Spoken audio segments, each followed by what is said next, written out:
नमस्कार दोस्तों, स्वागत है आपका अपने अपने नालंदा सक्सेस कॉन्सेप्ट और Nalanda institute of competition and academic classes में। संविधान की सीरीज में आज हम भाग 2 को डिस्कस करने जा रहे हैं। यहाँ पे भाग 2 और भाग 2 में संविधान के भाग 2 में क्या है, संविधान के भाग 2 में जो है वो नागरिकता के प्रावधान दिए हुए हैं। ये नागरिकता के जो प्रावधान हैं वो अनुच्छेद 5 से अनुच्छेद 11 तक दिए हुए हैं।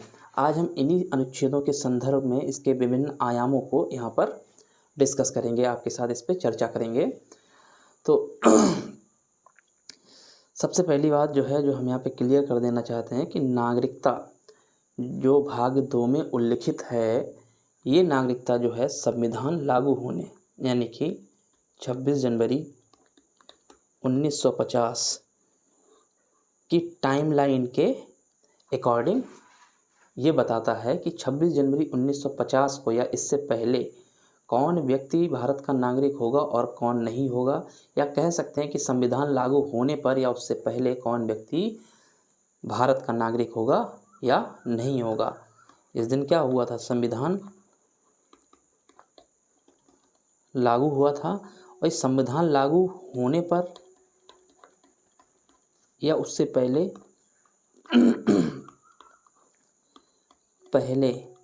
नागरिकता के प्रावधान जो हैं वो आर्टिकल 5 से 11 में हैं। ठीक है जी, वो आर्टिकल 5 से 11 में हैं।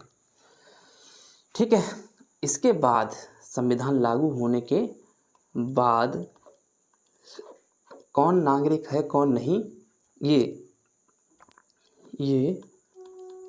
नागरिकता अधिनियम 1955 डिसाइड करता है।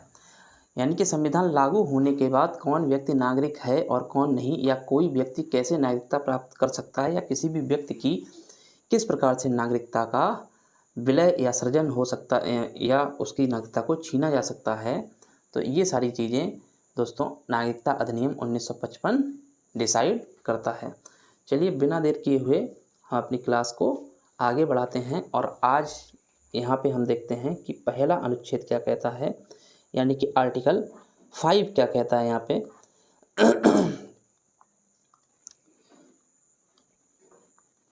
अनुच्छेद 5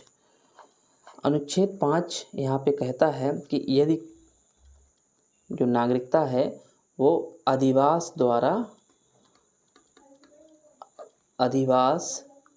द्वारा नागरिकता दी जा सकती है।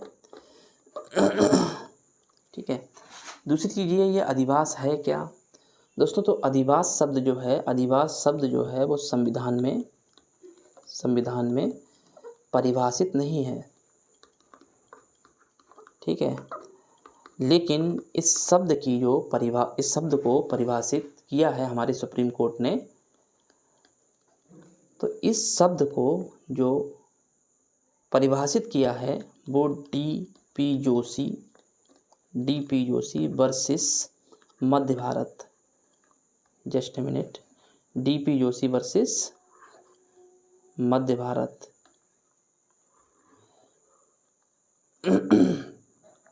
D P Joshi versus Madhya Bharat के केस में सुप्रीम कोर्ट ने अधिवास शब्द को परिभाषित किया है। अधिवास शब्द का मतलब हो जाता है जिस व्यक्ति का क्या हो, जीवन पर्यंत भारत के अंदर निवास करने की मंशा हो। जिस व्यक्ति की जीवन पर्यंत भारत में निवास करने की मंशा हो, या कह सकते हैं जिस व्यक्ति का जो है निवास स्थान जो है वो भारत में एक स्थायी निवास भारत में बना हो। एक स्थायी निवास कहाँ बना हो, भारत के अंतर्गत बना हो। ठीक है, अब डीपी जोशी, इससे पहले क्या था, अधिवास के मामले में संविधान हमारा मौन था, इसलिए सुप्रीम कोर्ट ने इस केस के अंतर्गत अधिवास को व्याख्या कर दी। तो अधिवास के मामले में सुप्रीम कोर्ट ने कहा कि जब किसी व्यक्ति का जन्म भारत में हो, ठीक है, एवं उसका एक स्थायी निवास भारतीय राज्य क्षेत्र में हो, भारतीय राज्य क्षेत्र में हो, तो इस स्थिति में जो होता है वह अधिवास के द्वारा, उसी को अधिवास बोलते हैं। इसी को क्या बोलते हैं दोस्तों? अधिवास बोलते हैं। इसी को क्या बोलेंगे? अधिवास। ठीक है, तो अधिवास द्वारा नागरिकता का प्रावधान अनुच्छेद 5 करता है। ठीक है, अब नेक्स्ट देख लेते हैं, अधिवास द्वारा नागरिकता का प्रावधान कौन करता है?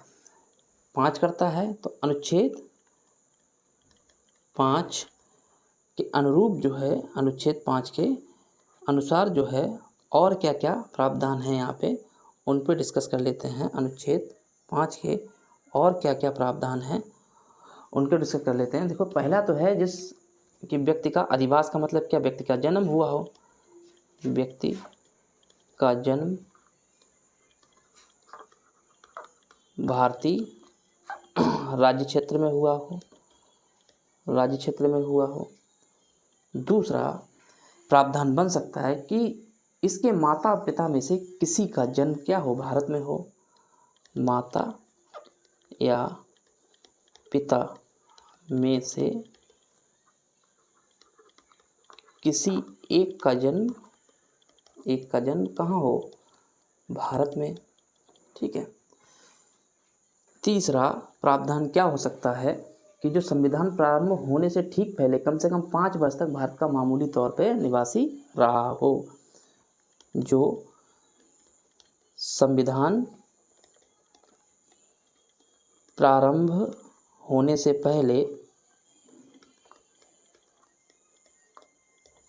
पहले अर्थात 26 जनवरी 1950 से ठीक पहले 5 वर्ष तक भारत का मामूली निवासी रहा हो, तो वो क्या हो गया? आर्टिकल 5 के तहत भारत का नागरिक माना जाएगा। ठीक है, अब चलिए हम देख लेते हैं अपना नेक्स्ट प्रावधान, यानी कि आर्टिकल 6।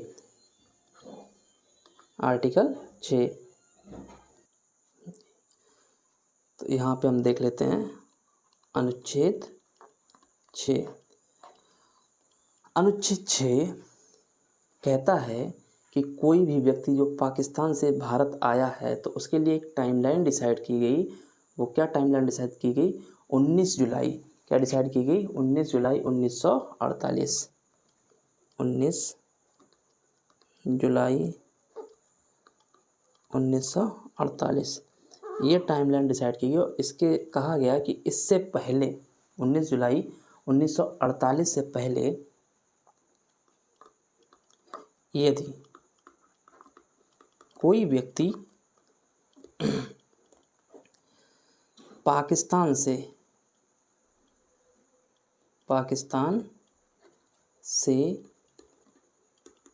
भारत आया हो, ठीक है, 19 जुलाई 1948 से पहले यदि कोई व्यक्ति पाकिस्तान से भारत आ गया हो, ठीक है, एक तो ये क्या हो गया? पहला केस है। दूसरा केस क्या है कि के बाद 19 जुलाई 1948 के बाद यदि कोई व्यक्ति पाक से भारत आया हो, तो इन दोनों परिस्थितियों में उस व्यक्ति को नागरिकता किस तरीके से मिलती है, ये जो है अनुच्छेद 6 यहाँ पर संदर्भित करता है। तो यदि कोई व्यक्ति 19 जुलाई 1948 से पहले ही भारत में आ गया हो तो ऐसे प्रवासियों के लिए संविधान ये कहता है कि वह अथवा उसके माता पिता में से कोई या पितामह या मातामह में से कोई भी जो है व्यक्ति अविभाज्य भारत में जन्म लिया हो या उसका अधिवास यहाँ पर हो तो वो व्यक्ति को भारत का नागरिक मान लिया जाएगा। क्या मान लिया जाएगा? भारत का नागरिक मान लिया जाएगा।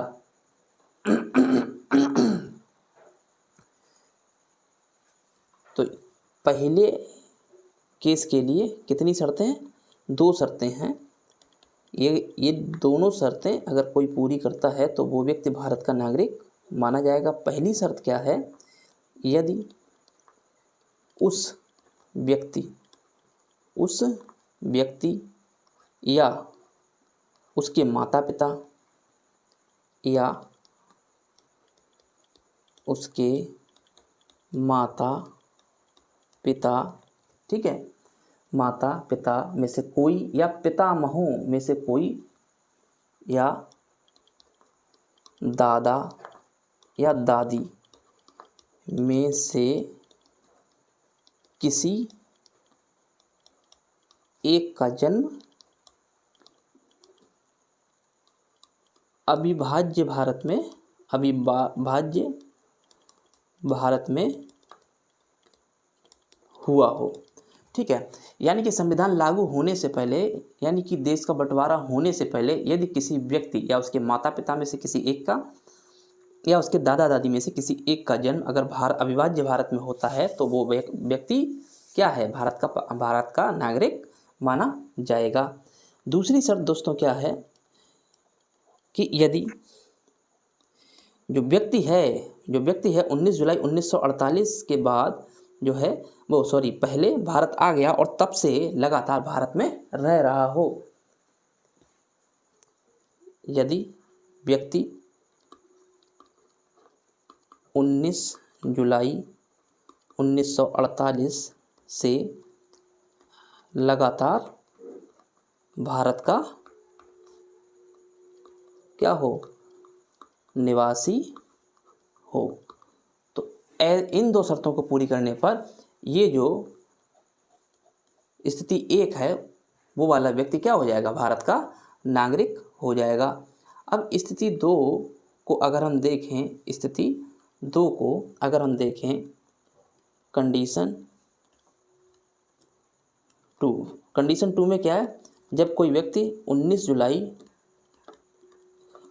1948 के बाद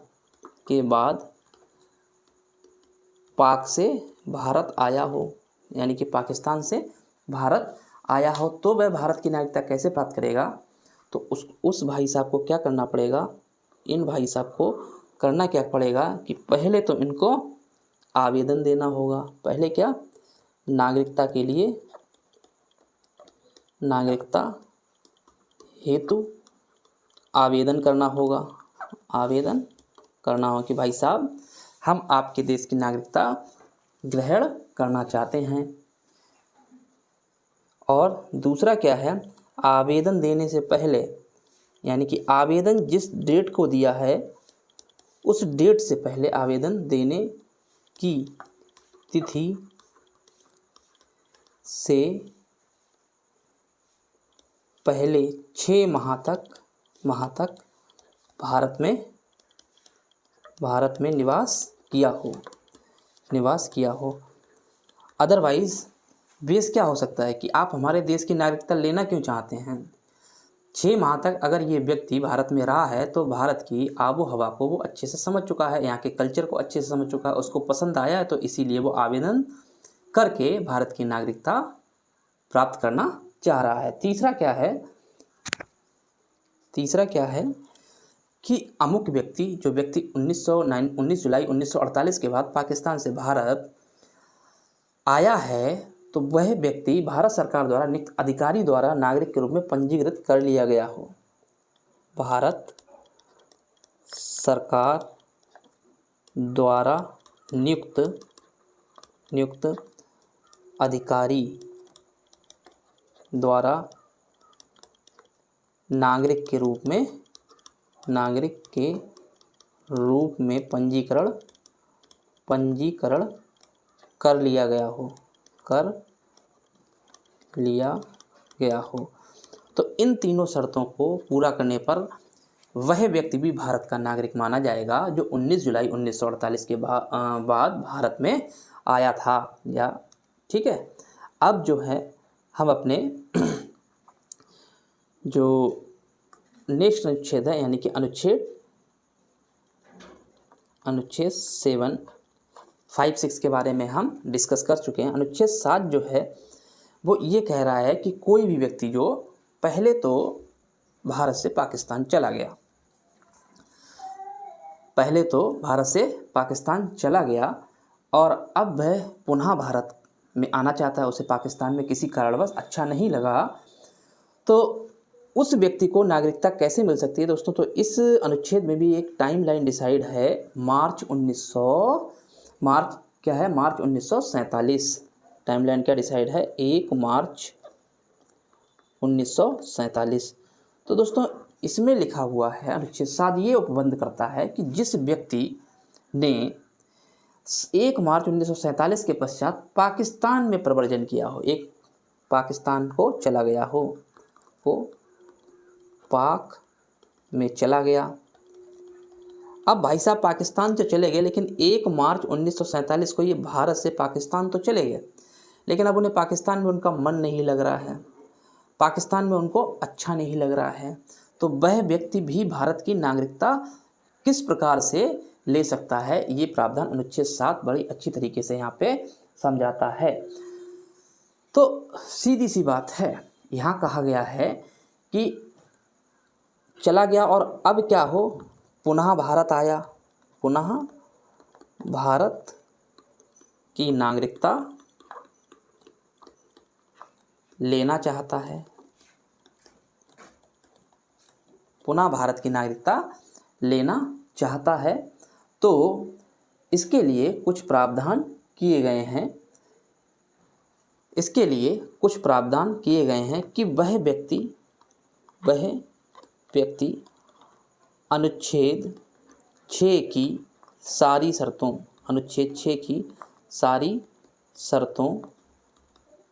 को पूरा करे, अनुच्छेद 6 की सारी शर्तों को पूरा करे, या फिर आगे क्या है, अनुच्छेद 6 की सारी शर्तों को पूरा करे। सीधी सी बात है, उसको भी क्या करना पड़ेगा, अनुच्छेद 6 में दिया वो आवेदन करना पड़ेगा, भारत के राज्य क्षेत्र में आवेदन देना पड़ेगा। उसके बाद क्या हो सकता है, आवेदन देने के बाद वहाँ के जो भारतीय अधिकारी है उसके द्वारा उसे नागरिक के रूप में पंजीकृत कर लिया गया हो, ठीक है, और उससे पहले आवेदन देने से पहले उसको 6 माह तक अमूमन भारत में रहा हो, तब उसको अनुच्छेद 7 के तहत जो है नागरिकता मिल सकती है, ठीक है। अब अनुच्छेद, एक मिनट, अब जो है हम बात करते हैं अनुच्छेद 8 के बारे में। कौन से अनुच्छेद के बारे में, अनुच्छेद 8। अनुच्छेद 8 क्या प्रावधान करता है, जस्ट ए मिनट,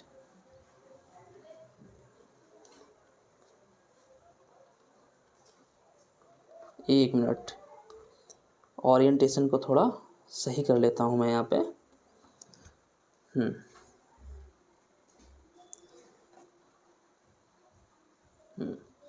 तो अनुच्छेद 8 ये कहता है कि कोई भी व्यक्ति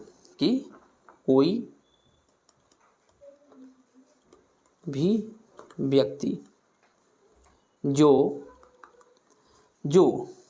संविधान लागू होने से पहले विदेश में किसी कारणवश चला गया हो अपनी आजीविका को कमाने, ठीक है ना, किसी जॉब के पर्पज से, किसी अन्य रोजगार के लिए, यदि वह किसी अन्य देश में चला गया हो, लेकिन इस विदेश में दोस्तों पाकिस्तान और बांग्लादेश को छोड़ा गया है, पाकिस्तान और बांग्लादेश में अगर वो चला गया है तो वो उसको नहीं माना जाए, क्योंकि उसके आने का जो प्रावधान है वो किस तरीके से भारत का नागरिक बन सकता है, वो प्रावधान जो है अनुच्छेद 6 और 7 में ऑलरेडी दिया हुआ है, 6 और 7 में ऑलरेडी दिया हुआ है। इसलिए 8 में ये प्रावधान ये दिया गया है कि यदि कोई व्यक्ति पाकिस्तान और बांग्लादेश को छोड़ के अन्य किसी देश में रह रहा है, भारत से चला गया है, तो उसको किस प्रकार से भारत की नागरिकता प्राप्त हो सकती है। कोई भी व्यक्ति जो विदेश इसमें क्या है, पाकिस्तान, पाक को सम्मिलित नहीं किया गया, ना ही बांग्लादेश, क्योंकि उस समय तो दोनों देश एक ही देश थे। अभी ये क्या है, अलग अलग हो गए हैं। तो इन दोनों देशों को यहाँ से एलिमिनेट किया गया है कि ये इस विदेश की परिभाषा में इनको सम्मिलित नहीं किया गया। इनको छोड़कर अगर कोई व्यक्ति किसी अन्य देश में है, किसी अन्यत्र देश में है, तो वह व्यक्ति किस प्रकार से भारत की नागरिकता ले सकता है। चला गया हो, उसके लिए नागरिकता का प्रावधान किसमें दिया हुआ है, अनुच्छेद 8 में दिया हुआ है। किसमें दिया हुआ है, अनुच्छेद 8 में दिया गया है।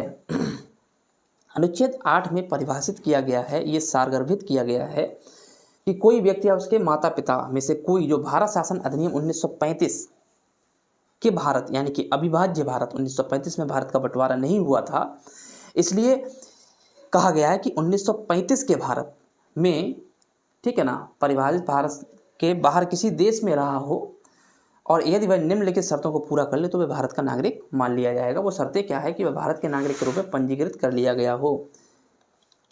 क्या है, वह भारत के नागरिक के रूप में पंजीकृत कर लिया गया हो, वह भारत के नागरिक के रूप में पंजीकृत हो।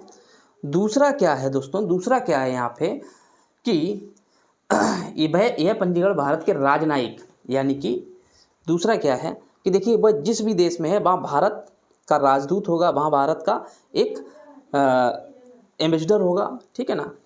तो जिस भी देश में वो है, वो वहाँ के भारत के राजदूत या कॉन्सुलेट, उसी को कॉन्सुलेट के ऑफिस जाकर खुद को क्या करवाए, रजिस्टर करवाए, ठीक है ना। खुद को क्या करवाए, रजिस्टर करवाए। वहाँ पर जाकर खुद को स्वयं या अपने नाबालिग बच्चे को रजिस्टर करवा दे। तो इन दो शर्तों को पूरा करने पर जो व्यक्ति भारत के बाहर भी रह रहा है, भारत का नागरिक था, उसको भी भारत की नागरिकता प्राप्त हो सकती है, ठीक है दोस्तों। नेक्स्ट जो आर्टिकल है वो है अनुच्छेद 9। अनुच्छेद 9 मतलब नो, यानी कि ये नागरिकता को न्यून करता है। न्यून करने का मतलब है ये नागरिकता किस आधार पर छीनी है, क्योंकि भारत में जो है एकल नागरिकता, कैसी नागरिकता है, एकल नागरिकता का प्रावधान है। और दोस्तों बता दूं, विश्व में जितने भी संघीय देश हैं, भारत एक संघीय देश है, लेकिन फिर भी वो एकल नागरिकता का प्रावधान रखता है। बाकी जो संघीय देश हैं, जैसे अमेरिका हो गया, तो वहाँ पे ड्यूल सिटीजनशिप का कॉन्सेप्ट है, द्वि नागरिकता का सिद्धांत है। अर्थात एक तो जो व्यक्ति जिस प्रांत में रह रहा है वहाँ की नागरिकता होगी, दूसरी उस राष्ट्र की, उस देश की नागरिकता होगी। जैसे यूएसए की कैलिफोर्निया में अगर कोई व्यक्ति रह रहा है तो एक तो नागरिकता उसकी कैलिफोर्निया या टेक्सास की होगी और दूसरी नागरिकता जो होगी वो उसकी यूएसए की सिटीजनशिप होगी। लेकिन भारत ने एकल नागरिकता का सिद्धांत अपनाया, जो कहाँ से लिया, वो ब्रिटेन से लिया। रीजन ये था कि भारत क्या था, एक विविधता वाला देश था जहाँ बहुभाषी लोग निवास करते हैं, जिनके कल्चर अलग अलग हैं, जिनके धर्म अलग अलग हैं। तो ऐसे लोगों को एक सूत्र में बांधने के लिए एकल नागरिकता एक उपयुक्त उपकरण था। इसलिए भारत ने संघीय देश होते हुए भी ड्यूल सिटीजनशिप का कॉन्सेप्ट एक्वायर नहीं किया है। हमने क्या किया, एकल नागरिकता एक्वायर की, कहाँ से, ब्रिटेन से, ठीक है। तो ये आर्टिकल 9 कहता है यदि कोई व्यक्ति यदि कोई व्यक्ति किसी अन्य देश की नागरिकता लेने पर भारत की नागरिकता स्वतः निरस्त हो जाएगी। ठीक है, तो ये अनुच्छेद 9 कहता है। अनुच्छेद 10 क्या कहता है? अनुच्छेद 10 क्या कहता है?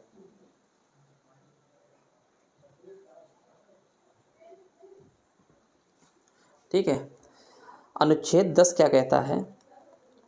अनुच्छेद 10 क्या कहता है? अनुच्छेद 10 कहता है कि जो नागरिकता है, नागरिकता के अधिकार की गारंटी देता है। ये क्या देता है? नागरिकता के अधिकार की गारंटी देता है, अर्थात व्यक्ति की जो नागरिकता है वो नागरिक बने रहेंगे जब तक कि वो ऐसे कृत्य ना करें कि जिससे भारत सरकार को उनकी नागरिकता टर्मिनेट करनी पड़ जाए। ठीक है, इसके कुछ जैसे जिस देश में आप निवास कर रहे हैं तो उस देश के लिए आप कैसे हों, उस देश के लिए आप अच्छे कार्य करें, उस देश को आगे बढ़ाने का कार्य करें, उसके संविधान में आपकी आस्था हो, उसके संविधान पर आप प्रश्न चिन्ह ना लगाएं। तो ऐसी कुछ चीज़ें हैं, ऐसी कुछ शर्तें हैं, ठीक है, जिन पर नागरिकता के अधिकार की गारंटी हमारा संविधान देता है। अनुच्छेद 11 क्या कहता है? अनुच्छेद 11 कहता है कि संसद मैंने बताया कि अनुच्छेद जो 5 से 10 तक हैं ये भारत की नागरिकता संविधान लागू होने तक या उससे पहले तक के लिए डिसाइड करते हैं। उसके बाद कौन नागरिक होगा, कौन कैसे नागरिकता ले सकता है और कौन नागरिक नहीं होगा, ये डिसाइड नागरिकता अधिनियम 1955 डिसाइड करता है, जो मैंने शुरुआत में बता दिया। और ये नागरिकता अधिनियम 1955 संसद द्वारा बनाया गया और संसद को ये शक्ति मिलती है अनुच्छेद 11 से। संसद नागरिकता अधिनियम बना सकती है या उसमें संशोधन कर सकती है। ठीक है, तो इसी अनुच्छेद 11 के तहत नागरिकता अधिनियम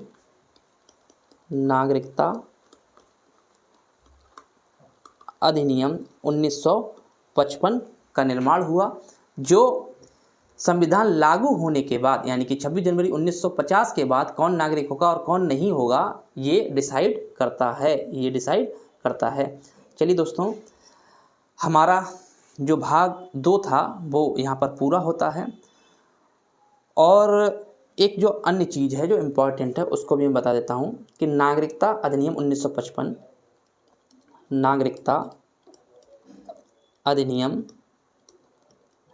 1955 के तहत नागरिकता कैसे ली जा सकती है? नागरिकता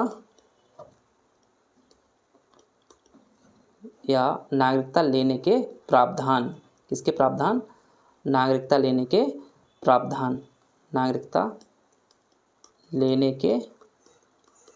प्रावधान। तो दोस्तों यहाँ पे जो है एक ट्रिक है, उसको आप याद रखो। भूदेव जपो।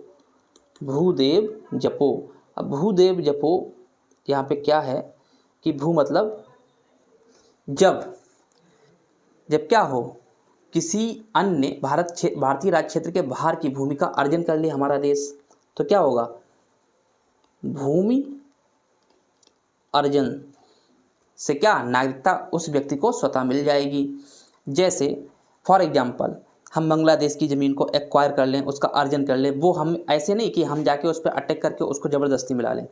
वो वहाँ की सरकार अगर स्वयं कहती है कि भाई साहब हम आपके देश में सम्मिलित होना चाहते हैं, तो उस देश को हम क्या अपने भारतीय राज्य क्षेत्र में मिला लेंगे। और ऐसी स्थिति में उस राज्य क्षेत्र में रहने वाले जो व्यक्ति होंगे उनको क्या मिल जाएगी? हमारे देश की नागरिकता मिल जाएगी। ठीक है, मतलब एक तो देशीकरण द्वारा नागरिकता मिल जाती है। देशीकरण का मतलब होता है दोस्तों कि कोई व्यक्ति इतने दिनों तक भारत में रह रहा हो जो जिससे भारतीयता उसकी आत्मा में बस गई हो, भारतीयता क्या हो गई हो, उसकी आत्मा में बस गई हो, तो उसे देशीकरण के द्वारा नागरिकता मिल जाएगी। तीसरा क्या है, बासे क्या है दोस्तों, वंश परंपरा।